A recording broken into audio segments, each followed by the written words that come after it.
Hi, welcome to this week's video. My name's Ruth, and if you're new to my channel, it's really lovely to have you here. And this week we're going to be talking all about awakening the wild woman within.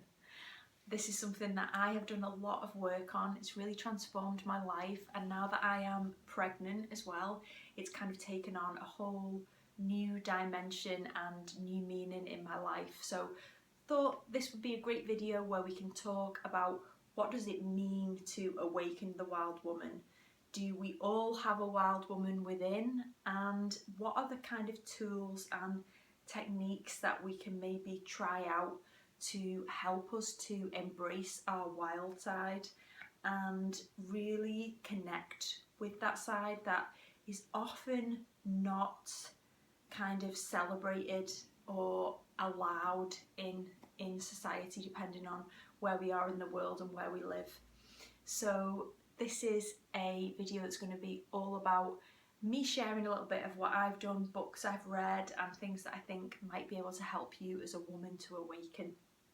So one of the things I want to talk about first about the wild woman is this idea of the word wild. Like, we often think a wild woman, we imagine like somebody who's kind of a bit of a whirlwind and might be sort of quite fierce and almost destructive in some ways. So there's lots of negative connotations around that word, or we associate it with someone that maybe like drinks a lot and dances on tables or whatever, and that really isn't the vision of what the true wild woman is. The true wild woman is different for each one of us, but it basically is the idea that we are connecting back to our primal selves and not being ashamed or afraid of the feelings that we have within.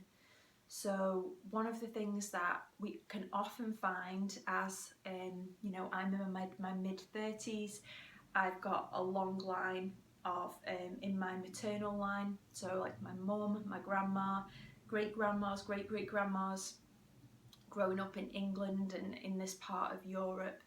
So for us, there was a lot of repression, and there was a lot of feeling like, you know, you had to behave in a certain way, you had to cross your legs, you had to wear certain type of clothes so as not to attract certain kind of attention from men, otherwise you'd be deemed as like slutty.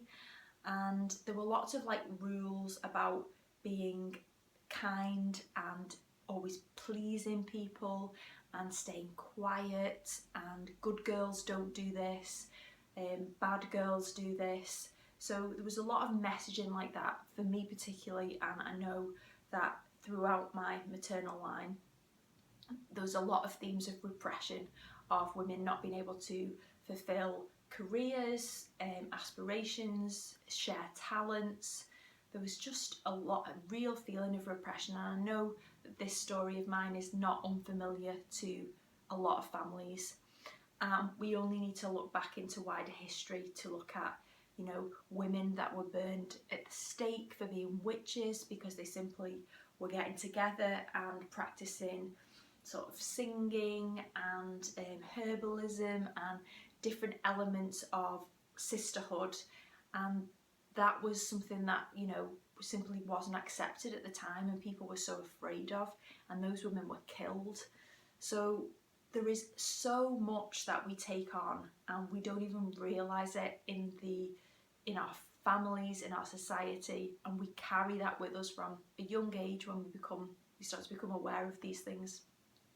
And just from modelling, like, you know, when you're younger, you will tend to watch your, if you've got like a maternal figure in your life, whether that's your biological mum or sisters, you know, and we're also watching how men react to women, and all of those things at play teach us a lot about how we should behave to be accepted, and often leave us kind of pushing to one side or covering over lots of aspects of ourselves that we feel. So for example, like I say, that could be a lot of people pleasing. It could be kind of not having that confidence in ourselves that we don't need to feel ashamed about how we're feeling. So like often young men are told that it's perfectly normal to have, you know, from early sort of teens or you know, the age of 10 up, whatever that kind of like rough bracket is, boys are told that their like sexual urges and their feelings are completely normal, and they're even like shown videos and people explain, and there's terms of like what boys are going to do, masturbation, all these different things. So there's a lot less shame. I'm not saying there's no shame, but there's a lot less shame for guys, and there's a lot more talk of that in society. So as a woman, as a young girl, I know my experience was not that. So I had all these feelings and I wanted to express myself in a sensual, sexual way, and that wasn't deemed to be okay by like what the messaging was that I was getting. It was very much about what guys want, and then girls were sort of like these passive, precious flowers that we just had to like do our hair and makeup and wear nice clothes, and that was the sort of messaging that I got a lot.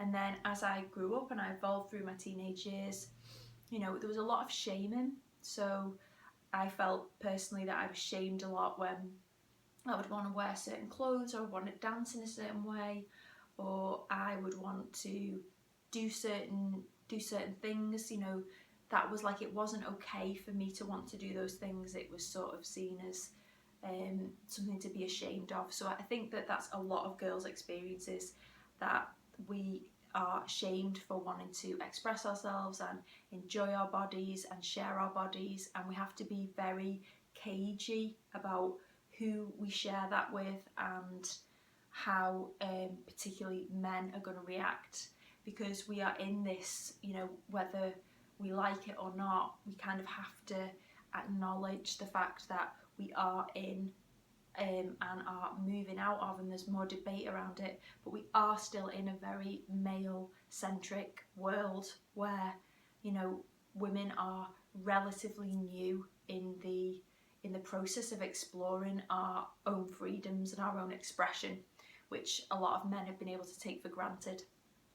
So we're kind of early on in this evolution and this process, and we do live in a patriarchal society. So if you are feeling shame or you're struggling to express yourself, and there's lots of things that you maybe think about and then you feel guilty for having those sorts of thoughts, then that's really a reflection of the society that we're living in, and it's nothing to be sort of worried about, and it's not going to change overnight. But there are things that we can do to really, sorry, I've got a little bit of a tickly throat, I'm just going to have a little bit of my drink. There are things that we can do to help us to kind of like soften and release and shake off some of these patterns, some of these conditionings, some of these messages that we've received. And that's really where my journey started into looking at the wild woman. One of the aspects that's helped me the most in that is really seeing other women stepping out there and talking about these issues, so I didn't feel alone. And that's like cross-culturally lots of different influences, from visiting Glastonbury with my good friend and sort of like spiritual guide Bridget Nielsen, who's got a great channel, I'll post a link below, and seeing that kind of celebration of the female form, female sensuality. Glastonbury's a real hub for that, and I've got a great video that I did with Bridget in Glastonbury that I'll post a link to below that you can watch, where we talk all about the goddess and the divine feminine.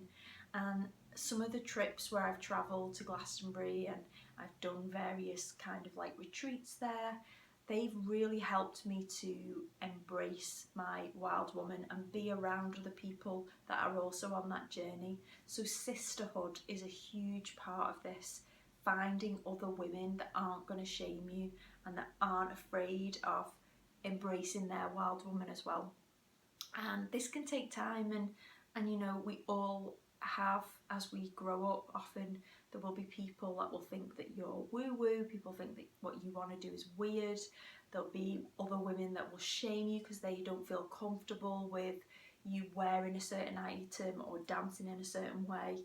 they may find that really challenging. So just trying to carve out, using social media, going on wild woman or feminine or female based retreats, and really connecting and building yourself a sisterhood that can support you in this journey into finding out more about the wild woman. And another thing that I wanted to talk about as well is this idea of our creative energy as women. So, I'm creating a little human inside my belly at the moment, and this is what we can do as women. And this creative life force isn't just about wanting to have children and actually physically giving birth, but it can also manifest, this area of our bodies is also a lot about the energy of creating artwork or creating a career or, creating relationships. So this creativity centre, yes, we can give birth to all life, including all of those men that have fed us all of those messages when we were growing up. But all life comes from woman, and I think that being pregnant has really made me kind of realise the primal power of being a woman and the power of our bodies, and looking back into history of how that through the birthing process and through the pregnancy process has often been kind of manipulated and medicalised a lot by the male influence. So the idea that women, we innately know things and we have intuition and we feel things in our bodies, and a lot of the messages that we get from men and wider society is that that's bullshit, and we should listen to them, when actually we have a lot of wisdom in ourselves and in our bodies. So the very kind of physical experience of growing this baby has added and enhanced the other physical practices that I have done to really connect with my own wild woman, and it's really just felt like it's been something that's just been a catalyst for me to want to embrace it even more, especially as I go into thinking about how I want to be a mum, listening to my own intuition about what I want that experience to be, and how I want to be a parent to this child and the relationship that we're going to have.